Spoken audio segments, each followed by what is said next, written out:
더불어민주당이 추진한 1인 1표제 당원 개정안이 중앙위원회 표결에서 과반을 얻지 못해 부결됐습니다. 국민의힘이 이재명 정부 6개월을 민생 약탈과 법치 파괴 시간이었다고 평가하고 총력 저지를 예고했습니다. 친족간 재산범죄는 처벌을 면제하는 친족상 도래를 폐지하는 헌법 개정안이 법제사법위원회 법안 소회를 통과했습니다. 정치권 이슈에 대해 정당의 입인 대변인에게 직접 들어보는 여야 스피커. 정기국회가 끝나는 9일과 12월 임시국회를 앞두고 전운이 고조되고 있습니다. 사법개혁 법안을 놓고 필리버스터 대치정국이 재개될지 전망해봅니다.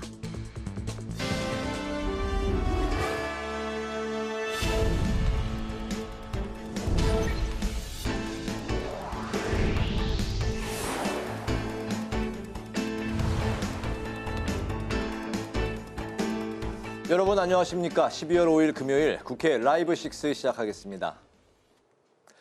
더불어민주당이 1인 1표제 도입을 담은 당원 개정안을 중앙위 투표에 붙였지만 부결됐습니다. 정청래 대표는 당원 주권 정당을 공약하고 당선됐는데 당원 개정안이 부결돼 당원들께 진심으로 사과드린다고 밝혔습니다. 또 지방선거 룰 당원 개정안은 다시 의결 절차를 밟겠다고 말했습니다. 김동희 기자입니다. 더불어민주당 내 의견이 분분했던 당원 1인 1표제 도입을 담은 당원 개정안이 중앙위원회 투표에서 부결됐습니다.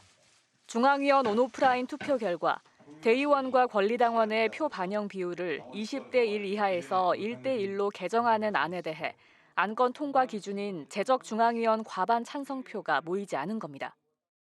중앙위원 총 596명 중 373명이 투표에 참여하셔서 찬성 277명, 72.65%가 찬성하셨고요. 반대는 102명, 27.35%가 반대하셨습니다.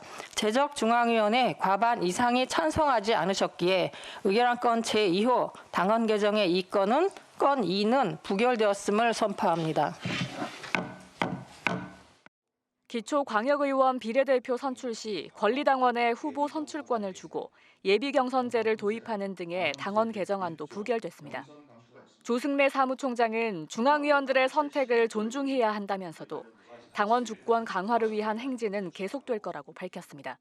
논의 과정을 통해서 여러 가지 걱정들을 해소하고 조정하기 위해서 노력을 했었고 그 결과 수정안까지 만들어서 제안됐음에도 불구하고 부결돼서 매우 안타깝다는 말씀을 좀 드리겠고요. 중앙위원들의 그 뜻이 어디에 있는지를 잘 살펴서 앞으로 후속 조치를 진행해 나가겠다는 말씀을 좀 드리겠고요. 정청래 대표는 중앙위 투표를 앞두고 1인 1표제가 평등 선거 정신을 당내에 구현하고 당원 주권과 당원 민주주의를 실현하는 길이라고 강조했습니다. 또 수기 과정이 부족했다는 지적과 영남 등 전략지역 보정에 대한 당원과 지도부 요구를 반영했다고 밝혔지만 과반수 이상의 중앙위원들을 설득하진 못했습니다. 국회 방송 김동희입니다. 국민의힘은 이재명 정권 6개월을 혼용무도라고 평가했습니다. 대한민국 경제는 물론 사법체계와 민주주의 질서가 흔들리고 있다고 지적했습니다. 오다힌 기자가 전합니다. 국민의힘은 이재명 정권 6개월을 한마디로 요약하면 약탈과 파괴라고 말했습니다. 11호 부동산 정책 실패와 노란봉투법, 중대재해처벌법 등 졸속 처리로 경제가 무너지고 일자리가 사라졌다고 비판했습니다. 반기업, 반시장적인 경제정책들이 일방적으로 처리되었고 그 결과 기업들의 투자 의욕은 꺾였습니다. 1015 부동산 대책은 내 집 마련 꿈을 짓밟았고 전월세 가격 급등을 초래하고 있습니다. 국민의힘은 또 이재명 정권이 헌정 질서와 사법 체계를 파괴하고 있다고 주장했습니다. 대법관 증원, 4심제 도입, 내란 전담 재판부 설치, 그리고 법 왜곡죄 신설 등 위헌적 행위를 서슴지 않고 있다고 지적했습니다. 나라의 근간인 법치와 자유민주주의를 파괴하고 있습니다. 오직 한 사람 이재명을 구하고 독재의 길을 열기 위해 헌정 질서와 사법 체제를 파괴하는 일을 서슴지 않고 있습니다. 국민의힘은 안보관도 문제 삼았습니다. 간첩죄 개정을 가로막더니 급기야 국가보안법 폐지까지 들고 나와 대한민국을 간첩 천국으로 만들려 하고 있다고 비판했습니다. 당 지도부는 현 정권이 자신의 실정을 은폐하기 위해 내란팔이를 하고 있다고 주장하면서 무책임한 공작 정치를 멈추라고 촉구했습니다. 이런 가운데 자성을 촉구하는 목소리도 나왔습니다. 정무위원장을 맡고 있는 윤한홍 의원은 언제까지 내란 프레임을 끌고 갈 거냐며 계엄을 벗어던지고 국민께 사과해야 국민의힘이 살 수 있다고 강조했습니다. 국회방송 오다인입니다. 현 정부의 핵심 국정과제 중 하나인 정년 연장 논의에 속도가 붙고 있습니다. 민주당이 정년을 단계적으로 연장하는 방안을 제시했습니다. 국민의힘은 기업들의 인건비 부담 증가와 청년 일자리 감소 등 부작용이 있는 만큼 신중하게 접근해야 한다는 입장입니다. 김지수 기자입니다. 지난달 정년 연장 특별위원회를 출범시킨 민주당이 관련 논의에 본격 돌입했습니다. 정년 연장은 고령자 소득 공백을 메우고 연금 재정을 안정시키며 숙련 인력을 활용할 수 있는 긍정적인 방안입니다. 지난 2일에는 민주당 정년 연장 특위 소위에서 구체적인 방안도 제시했습니다. 2028년 또는 2029년부터 정년을 61세로 올리고 이후 단계적으로 65세까지 연장하는 것을 핵심 내용으로 하는 3가지 방안입니다. 하지만 국민의힘은 사회 구조적인 문제를 외면한 채 정치적 명분만 앞세운 위험한 접근이라고 우려했습니다. 정년을 일률적으로 상향하면 기업은 신규 채용을 축소할 수밖에 없고 그 부담은 결국 청년층 일자리 감소로 이어질 것입니다. 정년이 연장되면 고임금 근로자의 비중이 급증해 기업의 인건비 부담이 커질 수밖에 없다는 겁니다. 특히 노란봉투법과 상법 개정안으로 투자 환경이 위축된 상황에서 정년까지 밀어붙인다면 이는 사실상 기업 죽이기라고 주장했습니다. 따라서 국민의힘은 정년을 일률적으로 높이기보다 퇴직 후 재고용이 해법이 될 수 있다고 강조했습니다. 이에 민주당은 즉각 논평을 내고 퇴직 후 재고용만으로는 노동자들이 퇴직 이후 불안정한 고용 상태에 놓일 수밖에 없는 한계가 있다고 지적했습니다. 청년 일자리가 감소할 수 있다는 부작용을 막기 위해서는 청년 TF를 구성했다고 설명했습니다. 한편 민주당은 정년 연장 특위 소위에서 제시한 안을 바탕으로 올해 안에 입법 절차에 착수한다는 계획입니다. 국회방송 김지수입니다.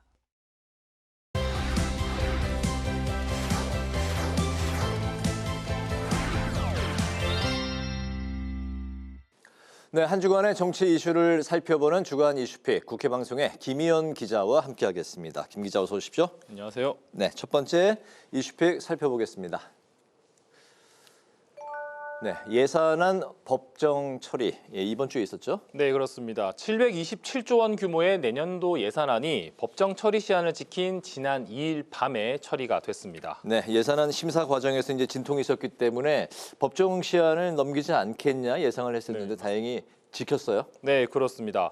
지난 2020년 이후 5년 만에 법정 처리 시한 내에 예산안이 통과가 된 건데요. 네. 앞서 여야는 지역사랑 상품권 예산, 국민성장펀드 예산 등을 두고 이견을 보였는데요. 국회 예산결산특별위원회가 소소위까지 열면서 심사를 이어갔지만 합의점을 찾진 못했습니다. 그렇게 진통을 거듭하다 여야 원내대표가 나서면서 극적 합의를 이뤘는데요. 이재명 정부의 국정과제인 지역사랑 상품권과 국민성장펀드 예산은 삭감하지 않는 대신 인공지능 지원과 예비비 등을 삭감했습니다. 그리고 도시가스 공급 배관 설치 지원, 보훈유공자 참전 명예수당 등을 증액하기로 했습니다. 이렇게 합의된 예산안은 당초 728조 59억 원에서 1,200여억 원 숭감한 727조 8,700여억 원 규모로 지난 2일 밤 본회의에서 처리가 됐습니다. 민주당은 민생 회복과 미래 성장을 위한 예산을 지켜냈다고 강조했고 국민의힘은 민생을 우선해 협력했다고 밝혔는데요. 여야 원내대표의 발언 이어서 들어보시죠. 네. 이재명 정부의 첫 예산안이 핵심 국정과제 감액제로 총액 유지, 그리고 여야 합의, 법정 기한 내 처리라는 4가지 성과를 동시에 달성해서 정말 다행이라고 생각을 합니다. 민생 예산이 또 중요한 점이 있고 하기 때문에 기한 내에 어쨌든 예산을 처리하기 위해서 대승적으로 합의를 했다는 점을 네, 5년 만에 합의가 된 예산안 오늘 첫 번째 이슈로 다뤄봤고요. 두 번째 이슈픽도 바로 살펴보겠습니다. 네, 계엄 해제 1주년, 12월 3일 엊그제가 이제 비상계엄 해제 1주년이었죠? 네, 그렇습니다. 그래서 국회에서는 비상계엄 해제 1주년을 맞아 다양한 행사들이 열렸습니다. 네, 어떤 행사들이 열렸었는지 소개해 주실까요? 네, 빛의 민주주의, 꺼지지 않는 기억이란 주제로 비상계엄 해제를 기억하기 위한 다양한 행사가 국회에서 열렸는데요. 비극적인 역사의 현장을 직접 방문해 기억을 되새기고 교훈을 얻는 다크 투어가 열렸습니다. 비상계엄 선포 당시 출입이 봉쇄됐던 국회 정문부터 국회의장이 계엄 해제를 위해 월담한 장소, 계엄군 헬기가 착륙한 국회 운동장, 계엄군과 가장 극렬하게 대치했던 국회의사당 2층 현관 등 주요 현장을 해설사들의 설명을 들으면서 둘러볼 수 있었습니다. 네. 특히 첫날 행사에서 우원식 국회의장이 직접 해설사로 나서 시민들과 함께 했는데요. 우 의장은 시민들과 국회 곳곳을 돌며 그날의 긴박했던 상황과 계엄 해제에 대한 의장으로서의 각오, 계엄 해제 과정들을 설명하며 소회를 밝혔습니다. 또 국회의사당 2층 정문인 정연관에서는 글새김 제막식이 거행됐습니다. 국회의 민주주의 수호 의지를 확고히 하기 위한 행사였는데요. 헌법 제1조 2항에 있는 모든 권력은 국민으로부터 나온다는 14글자가 국회의사당 정연관 상부에 또렷이 새겨졌습니다.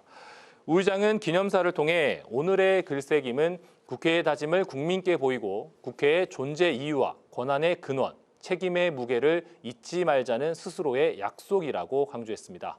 우 의장의 기념사 들어보시죠. 위기 순간에도 길은 국민 속에 있고 희망 역시 국민 속에 있다는 것을 보여주었습니다. 오늘의 글새김은 헌정의 수호자이자 대한민국이 이룬 모든 성취의 주인인 주권자 국민께 바치는 국회의 헌정입니다. 이 밖에 지난 3일 밤에는 국회의사당 본청 건물을 스크린 삼아 계엄 해제 당시의 기억을 되새길 수 있는 사진과 영상을 보여주는 미디어 파사드 행사가 진행됐고 국회 중앙잔디광장에는 계엄 관련 사진전과 대형 의사봉이 있는 포토존이 설치됐습니다. 네, 그리고 이제 국회 방송에서도 자체 제작한 다큐멘터리, 특집물들이 방송을 통해서 전파를 탔었습니다. 마지막 세 번째 이슈픽도 살펴보죠. 네, 내란 청산, 내란 몰이. 네, 비상계엄 해제 1주년을 맞아 이렇게 국회에서는 다양한 행사가 열렸지만 이 비상계엄과 관련한 여야의 갈등은 더 깊어지는 모습입니다. 네, 우선 이제 더불어민주당에서는 비상계엄 선포를 내란으로 보고 내란 청산을 주장하고 있는 상황이죠. 네, 그렇습니다. 이 민주당은 12.3 내란이 발발한 지 1년이 지났는데도 제대로 된 책임자 처벌이 이루어지지 않았다며 내란 청산을 주장하고 있는데요. 특히 내란 전담 재판부 설치와 판검사가 재판이나 수사 과정에서 법을 고의로 왜곡하거나 사실관계를 조작할 경우 처벌할 수 있도록 한 법 왜곡죄 신설, 고위공직자 범죄수사처가 대법원장과 판검사, 경무관 이상 경찰 공무원 등에 대한 모든 범죄를 수사할 수 있도록 수사 범위를 확대한 공수처법 등 사법개혁을 추진하고 있습니다. 민주당은 이 같은 법안들을 지난 3일 법제사법위원회에서 야당의 반발 속에 강행 처리했는데요. 김병기 민주당 원내대표는 내란 세력을 법과 역사 앞에 심판받게 할 것이라며 올해 안에 사법개혁안을 완료하겠다고 강조했습니다. 네, 국민의힘의 반응도 좀 살펴볼까요? 네, 우선 국민의힘은 비상계엄 해제 1주년을 맞아 국민께 사과했습니다. 송원석 원내대표는 국민께 큰 충격을 준 계엄의 발생을 막지 못한 데 대해 무거운 책임감을 통감하고 있다고 고개를 숙였습니다. 다만 장동혁 대표는 비상계엄은 의회 폭거에 맞서기 위한 것이었다며 내란이라는 주장에는 선을 그었는데요. 장 대표는 추경호 전 원내대표에 대한 구속영장이 기각되자 이재명 정권의 칼날이 사법부를 향하고 있다며 민주당의 사법개혁을 비판했습니다. 특히 여당이 법사위에서 내란 전담 재판부 설치와 사법부의 목을 죄는 법 왜곡죄 신설법을 야밤에 군사작전하듯이 통과시켰다고 지적했습니다. 또 이재명 대통령이 나치 전범을 운운하며 내란몰이에 올인하고 있다며 국민과 전쟁을 벌이겠다는 것이라고 주장했습니다. 네, 주간 이슈픽 오늘 여기까지 듣겠습니다. 김희연 기자와 함께했습니다. 말씀 고맙습니다.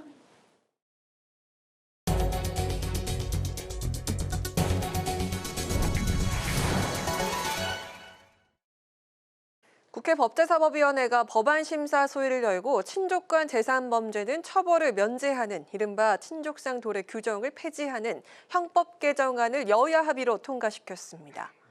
형법 개정안이 법사위 전체 회의와 본회의를 거쳐 시행되면 친족간 재산범죄의 경우 고소가 있어야 공소를 제기할 수 있는 친고죄로 전환돼 피해자 보호가 강화됩니다.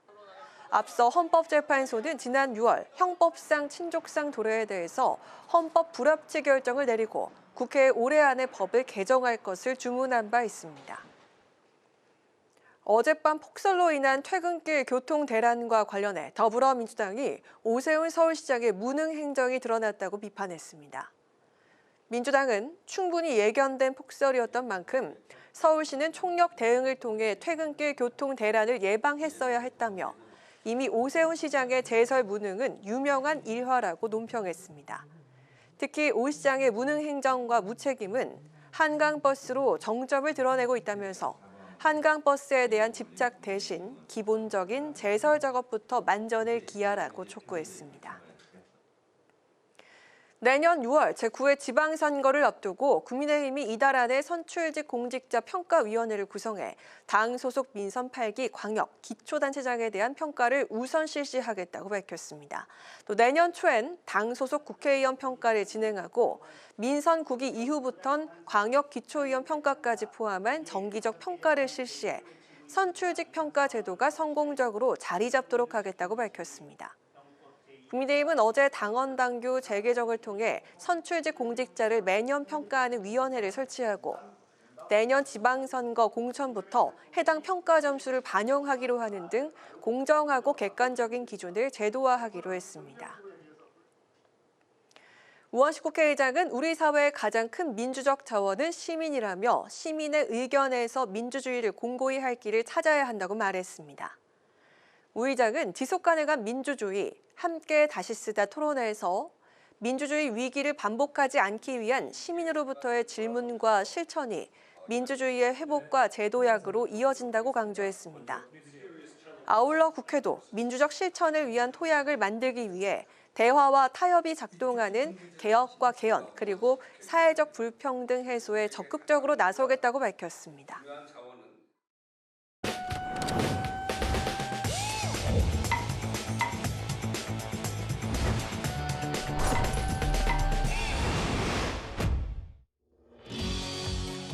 국회 속 다양한 이슈를 알기 쉽게 쏙쏙 뽑아 전해드리는 신동진의 국회 속. 오늘 주제는 징벌적 손해배상입니다. 쿠팡의 고객 개인정보 대규모 유출 사고를 계기로 징벌적 손해배상 제도의 실효성을 높여야 한다는 것에 정부와 국회가 공감대를 형성했죠. 반복되는 정보 유출 피해를 막기 위해선 유명무실한 현재의 징벌적 손해배상 제도를 전반적으로 손봐야 한다는 건데요. 쿠팡 사태로 촉발된 징벌적 손해배상, 국회 속에서 자세히 짚어보겠습니다.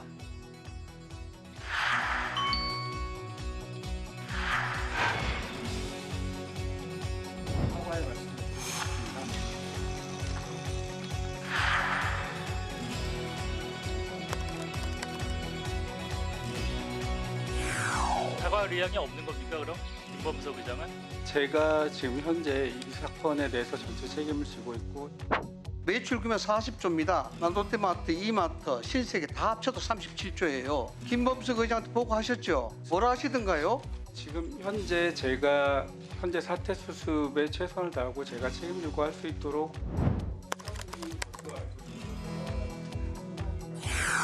쿠팡에서 유출된 개인정보가 3,370만 건, 우리나라 인구가 5천만 명으로 생각할 때 쿠팡에 가입할 수 없는 14세 미만을 제외하면 전 국민의 개인정보가 사실상 유출됐다고 해도 과언이 아닙니다. 저는 보상할 생각이시죠? 피해자에 대해서는 적극적으로 검토하겠습니다. 자기는 국적이 미국이고 쿠팡 INC다 뭐 이렇게 미국에 상장했다 이 이유로 해서 국회 부름에도 국민의 부름에도 답하고 있지 않습니다. 관련해서 바로 보고를 했으면 좋겠습니다. 지난 2일 이재명 대통령은 이러한 쿠팡의 개인정보 유출 사고와 관련해 해외 사례를 참고해 기업에 대한 과징금을 강화하고 징벌적 손해배상 제도를 현실화하는 대책을 마련해 달라고 주문했었죠. 징벌적 손해배상 제도는 쉽게 말해서 위법 행위에 대해 실제 피해액보다 높은 배상액을 부과하는 제재적 성격의 제도를 말합니다. 2015년에 처음 도입된 이후 개인정보 유출 사고는 수도 없이 일어났었지만 현재까지 적용된 경우는 단 한 차례도 없었는데요. 개인정보 처리자가 고의 또는 중과실이 없음을 증명한 경우 적용하지 않는다는 단서 조항 때문입니다. 징벌적 손해배상이라는 제도가 우리나라도 제대로 작동이 안 됐는데 소비자의 집단소송 그다음에 징벌적 손해배상 청구로 회사가 뭐 망하거나 휘청거리거나 하는 경우가 미국에 많이 있는데 우리나라와 달리 해외에서는 개인정보 유출 사건에 대한 강한 규제를 채택하고 있는데요. 특히 쿠팡이 상장된 미국의 경우를 살펴보면 미국 3대 이동통신사 T-모바일은 신용정보 유출 사고로 고객 한 사람당 많게는 우리 돈으로 3,600만 원을 배상해야 했고 페이스북은 이용자 정보를 여론조사 기관에 무단으로 넘긴 책임으로 7조 원이 넘는 천문학적인 벌금을 맞기도 했습니다. 하지만 쿠팡은 2020년과 2021년, 2023년에 3차례에 걸쳐서 개인정보 유출 사고를 반복했지만 소액의 과징금과 과태료만 내는 걸로 마무리가 됐었죠. 재발 방지를 위해서 법적 보완이 필요하다는데 여야가 공감하고 있습니다. 그 매출액의 3%인 과징금을 4%까지 상향 조정하는 거예요. 해킹 등 대규모 개인정보 유출 시에는 전체 매출액의 10%까지 징벌적 과징금을 부과하는 게 제가 대표 발의한 그 법안의 내용이에요. 세 가지 사고에 대해서 보면 과징금 과태료 끽해야 16억 원밖에 안 됩니다. 너무나 솜방망이 처벌 아닙니까?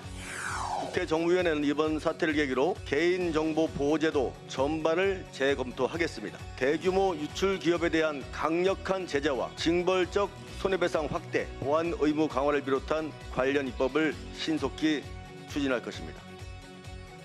이번 쿠팡의 대규모 개인정보 유출 사건은 단순한 해킹 사고를 넘어서 우리 사회 전반의 디지털 보안 시스템과 기업의 책임 의식에 대한 근본적인 질문을 던지고 있죠. 재발 방지를 위한 실효적 법적 보완 장치 마련에 정치권도 나서고 있는 상황인데요. 쿠팡이 징벌적 손해배상 제도를 적용받는 첫 기업이 될지 지켜봐야겠습니다. 지금까지 신동진의 국회 속이었습니다.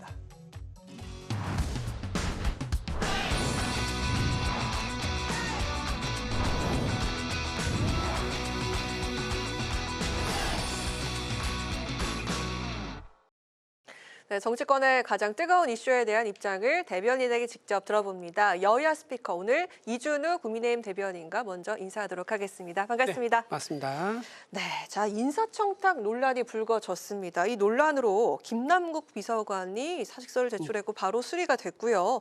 문진석 의원이 이거 부적절한 처신이었다 이렇게 하면서 사과를 했습니다. 하지만 국민의힘 측에서는 이거 꼬리 자르기다라고 이야기를 하고 있고요. 특별 감찰관을 임명하라 이렇게 요구를 하고 있습니다. 그런데 여당 측에서는 당의 윤리감찰단이 진상조사할 사안은 아니다 이렇게 이야기를 하고 있는데요. 이번 논란 좀 어떻게 보셨습니까? 일단 윤리감찰단에서 지금 8일 정도 지났습니다. 정청래 당대표가 윤리감찰단에 이 사안이 보도되자마자 2시간 만에 바로 윤리감찰단에서 조사를 하라고 했는데 그게 8일 정도 지났습니다. 8일 동안 지금 아무런 진척된 상황이 없는 걸로 보아서는 당에서는 아마 이거에 대해서 딱히 의지가 없어 보인다. 윤리감찰 의지가 없어 보인다라고 판단이 되고 아마 김남국 의원 건을 투명하게 공개적으로 조사하기보다는 일단 감싸주는 거에 좀 주력한다. 그런 느낌을 좀 받고 있습니다. 자, 이 사안이 핵심은 이겁니다. 문진석 의원이 본인 대학교 동문이죠. 라인을 통해 가지고 또 대학 추천한 사람도 그 같은 동문이에요. 중앙대 동문이라 그러는데 문진석 의원이 김남국 의원에게 홍모 씨라는 분을 추천한 겁니다. 그런데 이 세 사람이 모두 중앙대 같은 동문이라 그래요. 그래서 우리 동문 후배인데라고 하면서 이 사람을 자동차협회 회장으로 추천했는데 김남국 의원이 그 답을 하면서 뭐라고 하느냐? 훈식이 형하고 현지 누나에게 말할게요라고 합니다. 자, 이것을 보아서는 김남국 의원이 인사청탁을 들어주고 있는 현장 일단 현행범까지는 아니지만 어쨌든 현장에서 바로 기자의 카메라에 포착이 된 거고요. 여전히 김현지 부속실장이 자리만 총무비서관에서 부속실장을 옮겼을 뿐 여전히 인사 관련돼 가지고 아주 핵심적인 역할을 하고 있는 게 아닌가라는 생각이 좀 들어서 이거는 김현지 부속실장이 지난번에 국정감사 증인도 안 나왔지 않습니까? 증인으로 안 나왔던 이유가 좀 설명이 된다라는 그런 사건까지도 그런 사건이다라고 볼 수 있는 거죠. 네, 그 김현지 실장 같은 경우는 김남국과 뭐 누나 동생 하는 사이 아니다라고 했지만 이게 그 원래 기존에 있었던 그 논란에 불을 다시 지피는 그런 모양새거든요. 이게 그렇죠. 네. 야당 측에서는 이거야말로 인사농단 아니냐 이렇게 이야기를 하고 있습니다. 맞습니다. 우원식 정무수석이 뭐라고 했냐면요. 처음에 대통령실 꾸릴 때 김현지 총무비서관의 300여 명 정도의 행정관들 전부 다 인사했다라고 얘기했었어요. 네. 그러니까 우원식 우상호죠. 죄송합니다. 우상호 정무수석이 그렇게 얘기했을 정도로 김현지 실장이 인사권이 막강했다는 거고요. 지난번에 강선우 여가부 장관 후보자 너무 잘 알지 않습니까? 그분에게 후보자 사퇴해라. 그 전화를 걸어서 알린 사람이 바로 김현지 비서관이라는 거예요. 당시에 사퇴하라고 그렇죠. 전화를 줬던 사람이. 그렇죠. 그러니까 대통령실을 대표해가지고 김현지, 그러니까 대통령실 사실 대표하려면 비서실장이라든가 그렇죠.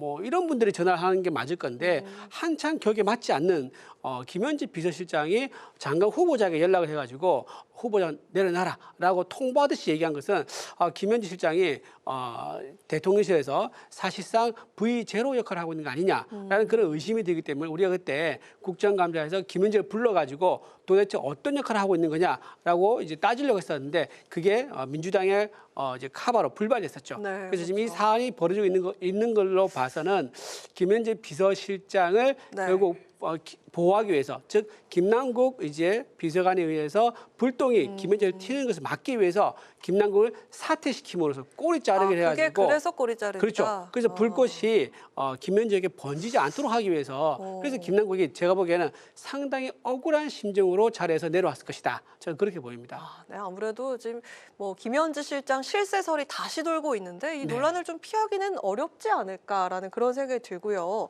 자, 그리고 국민의힘 측 그 현안으로 다시 넘어가서요. 국민의힘 측에서는 그 이재명 정권 6개월 평가 회의를 가졌었습니다. 이재명 정권 6개월은 한마디로 약탈과 파괴였다. 그리고 민생과 법치와 안보가 없다. 장동혁 대표가 했던 이 혹평이었습니다. 혹평이요. 한편 이 자리에서 또 계엄 사과를 요구하는 그런 다른 이견이 나오기도 했는데 좀 어떻게 생각하십니까?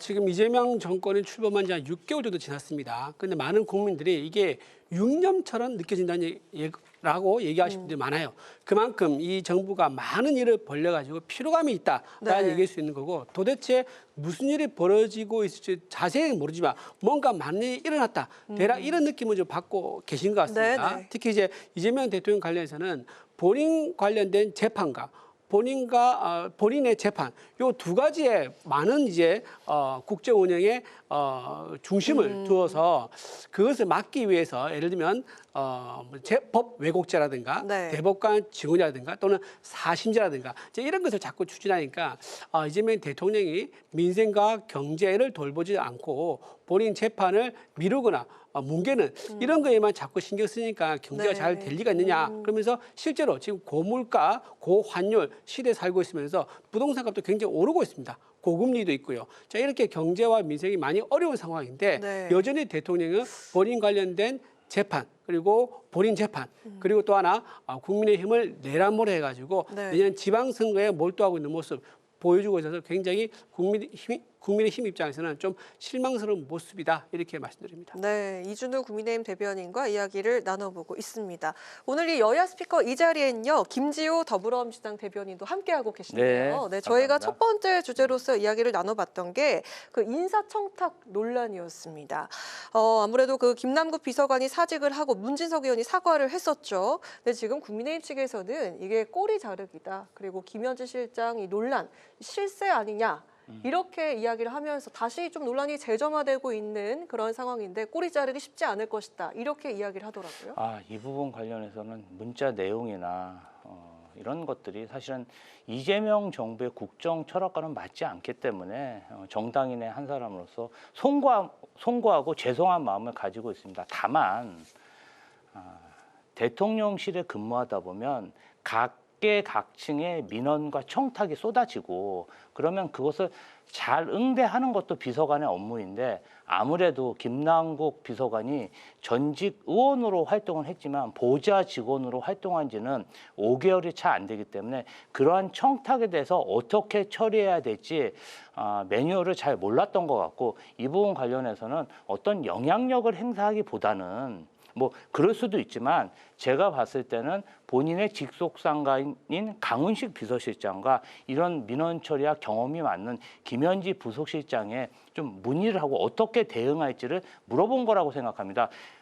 문진석 의원이 얘기한 그 자동차 산업협회라는 곳 자체가 사실은 공공기관도 아니고 민간기관이기 때문에 김남국 비서관이 잘 모를 수도 있습니다. 그러면 이러한 민원사항이 접수됐을 때 물론 단호하게 거절하고 이런 이야기 하지 말라 얘기할 수도 있지만 또 국회의원이 이런 문자를 보냈을 때 또 친분관계상 또 거절하는 것도 또 여러 가지 방법이 있지 않습니까? 실제로 금 거북이를 주고받거나 샤넬백을 주고받거나 샤넬 구두를 주고받거나 이유한 화가의 그러한 억대 그림을 주고받은 것도 아니고 그 인사가 반영된 것도 아니다. 사정이 이러한데 이것을 침소봉대해서 정략적으로 공격하는 것 좀 침소봉대이자 좀 과한 게 아닌가 그런 생각이 듭니다. 타겟이 정해진 공격이 또 훅 들어왔어요? 저는 좀 이제 방금 이제 다른 이제 이 사건 관련들 이제 끌고 와서 얘기하시는데 물타기죠. 지금 이 사건의 본질은 뭐냐면 김현지 비서실장의 인사권이 여전히 살아있다 이겁니다. 그래서 숨은 실세가 김현진이 아니냐 이걸 지금 묻고 있는 건데 지금 엉뚱한 딴 얘기를 하고 계셔서 매우 유감이다 말씀드리고요. 자 지금 이제 김남국 이제 비서관이 본인이 사퇴하면서 지금 안고 지금 뭐 강에 뛰어든 겁니다. 그렇다고 해서 김현지 실장이 의혹이 사라졌냐? 그건 아닙니다. 왜냐하면 김현지 실장이 과거에 여러 가지 이재명 대통령의 위기 때마다 해결사 역할을 해왔었을 때마다 등장했거든요. 예를 들면 이제 대선 자금 문제라든가 또는 재판 관련돼서 변호사 선임 문제라든가 변호사도 해임도 있지 않습니까? 뭐 이런 것들도 해왔었기 때문에 김현지 비서실장을 우리가 국회에서 불러서 꼭 당신의 실체가 무엇이냐 따지는 그것은 그냥 넘어갈 수 없는 일이다라고 생각합니다. 논란이 가라앉기는 쉽지 않아 보이기도 합니다. 그런데 어제 보니까 김현지 부속실장이 조선일보 기자의 전화 인터뷰도 한 것 같더라고요. 김현지 부속실장은 최순실이나 김건희 씨처럼 사적 영역에 있어서 공적 영향력을 행사한 게 아니라 여러 비서관들과 함께 치열하게 경쟁해서 그 자리에 위치까지 도달한 사람이다. 공적 위치에서 열심히 근무해가지고 대통령실로 들어간 부속실장을 최순실이나 김건희 씨 같은 비선실세와 비교하는 것은 맞지 않다. 국민의힘에 비선실세가 있다고 해서 민주당에도 반드시 비선실세가 있을 것이라는 가정은 저는 좀 맞지 않다고 생각합니다. 저는 비선실세라는 말을 아예 한 적이 없습니다. 지금 본인이 말씀하신 비선실세 갑자기 끄집어와서 얘기하는데요. 비선실세가 아니라 공식적으로 숨어있는 실세다라는 것을 얘기한 거예요. 그러니까 V1 위에 있는 V0다.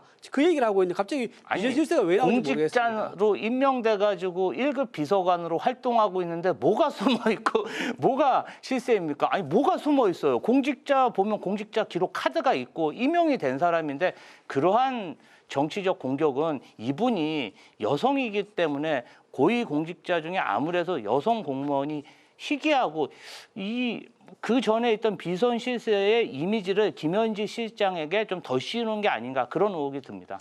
네. 인사를 담당하는 총무비서관이 아니잖아요. 순서를 마무리하겠습니다. 인사를 담당하는 총무비서관이 아닌데 부속 실장인데 인사를 청탁을 받는 모습이 나왔기 때문에 이걸 가지고 지금 우리가 문제 삼는 거지.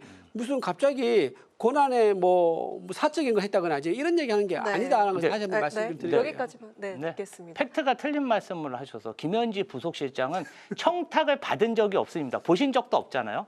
네, 알겠습니다. 김남국이 청탁을 지금 하겠다고 했지 않습니까? 근데 어떻게 청탁이 안 됐다고 단정할 수 있습니까? 자, 이렇게 들어보도록 하고요. 저희가 최근 계엄 1년을 맞았었습니다. 또 그걸 기점으로 여야 분위기가 또 새로워지는 것 같은데 더욱더 좀 몰입하는 각 당의 그 분위기를 좀 끌어모으는 그런 좀 모임도 가지고 했었습니다. 최근에 여당부터 살펴보면요. 정청래 대표가 국민의힘을 향해서 이렇게 이야기를 했습니다. 내란 비호 정당에 남은 것은 정당 해산뿐이다. 라고 이야기를 했는데요. 어떻게 생각하십니까? 일단은 국민의힘의 당대표인 장동혁 대표가 윤석열 전 대통령을 면회하고 우리는 황교안이다 규정 짓고 그리고 체제전쟁을 선포한 이후에 내란 잔당을 비호하는 듯한 그러한 발언들을 일삼고 있습니다. 여기에 불법 개헌과 내란에 대해서 전혀 반성하고 사과하지 않은 모습을 계속 보이기 때문에 사실은 이러한 상황 속에서 민주당으로서는 국민의힘이 또다시 내란이나 불법 계엄을 저지를 만한 그런 정치 지도자를 배출하면 안 된다. 그런 정치적 수사로 경고를 하고 있고요. 제가 봤을 때는 불법 계엄이 일어난 지 1년이 지났는데 요새 국민의힘이 친한계, 친윤계, 친장동연계, 친전한계가 모두 뛰쳐나와서 분쟁하는 모습을 보니까 아무래도 살만하신 것 같습니다. 아무래도 정권의 탄압을 받으면 위축되고 또 뭉치게 돼 있는데 저렇게 자유분방하게 분열되는 모습을 보니까 아직도 국민의 매를 좀 덜 맞으신 것 같다. 이번 지방선거에서 확실히 국민들이 회초리를 들어서 때려주셔야 된다 생각합니다. 연속해서 질문 하나 더 드리자면 오늘 국민의힘이 이재명 정권 6개월 평가회의를 가졌는데 이 자리에서 장동혁 대표가 혹평을 했죠.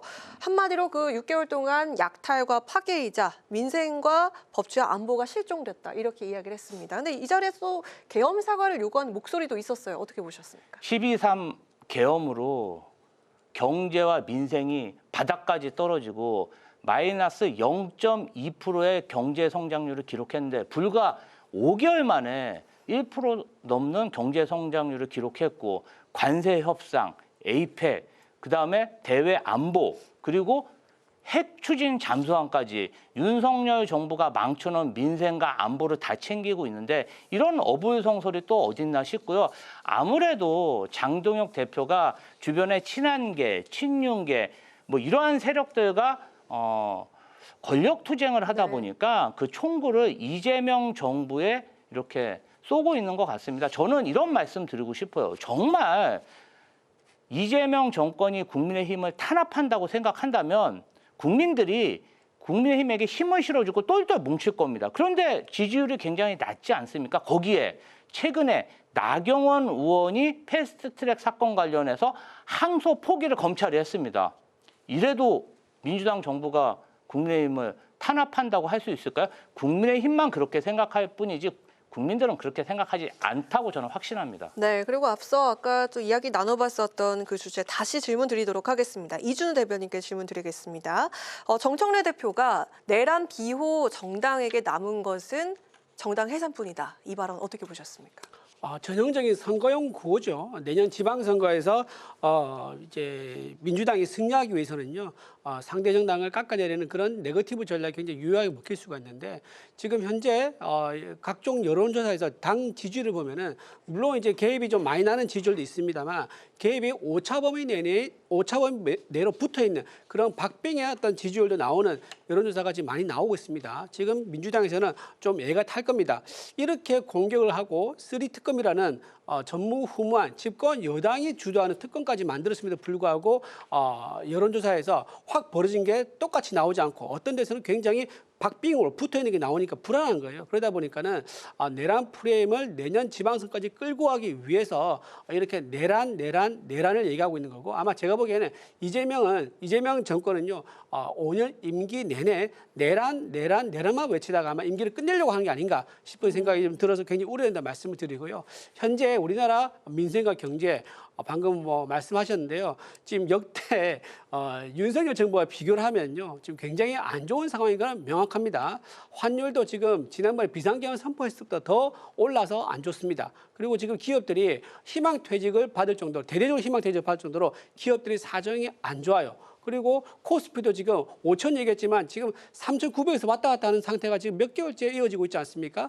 그런 상황이고 부동산 값은 엄청 올라가지고 서민들이 내 집 마련의 꿈을 포기할 정도입니다. 실업률도 청년 실업률이 평균 전체 실업률보다 2배나 높습니다. 이런 상황에서 마치 정부를 잘 운영하고 있는 것처럼 국민들을 호도하는 것은 국민들 보기엔 정말로 이해가 되지 않는 혼자 이상한 나라에 살고 있는 정당이냐라고 오해할 수 있는 그런 말씀이라고 말씀 좀 드립니다. 네. 자, 다음 주에는요, 본회의장에서 직접 충돌이 벌어질 전망이죠. 정기국회가 끝나는 9일 그리고 10일부터 시작될 임시국회에서 사법개혁 법안을 놓고 또다시 필리버스터가 예상되는데요. 재석 60명을 채워야 하는 국회법 개정안이 실제로 적용이 될 수도 있습니다.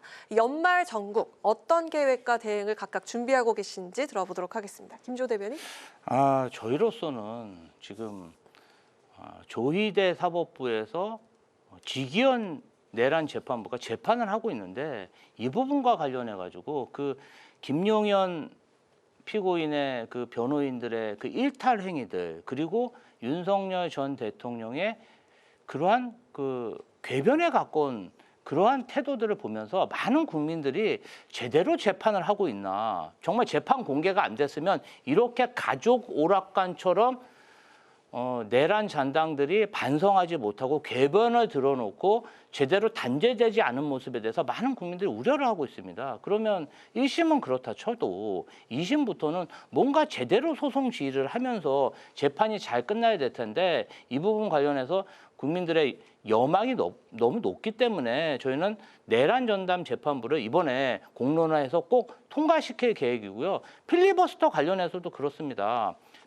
자당의 의원이 무제한 토론을 위해서 발언을 하는데 그 소속된 정당에 있는 의원들이 2~3명뿐이 그 본회의에 없다면 이것은 굉장히 잘못된 거 아니겠습니까? 그래도 필리버스터의 의미는 토론의 의미가 있기 때문에 그래도 반수 이상은 들어가서 토론을 경청하며 지지해 주는 게 맞다. 저는 이 법안 자체도 아주 한 목적성 있고 명분이 있다고 생각합니다. 네, 알겠습니다.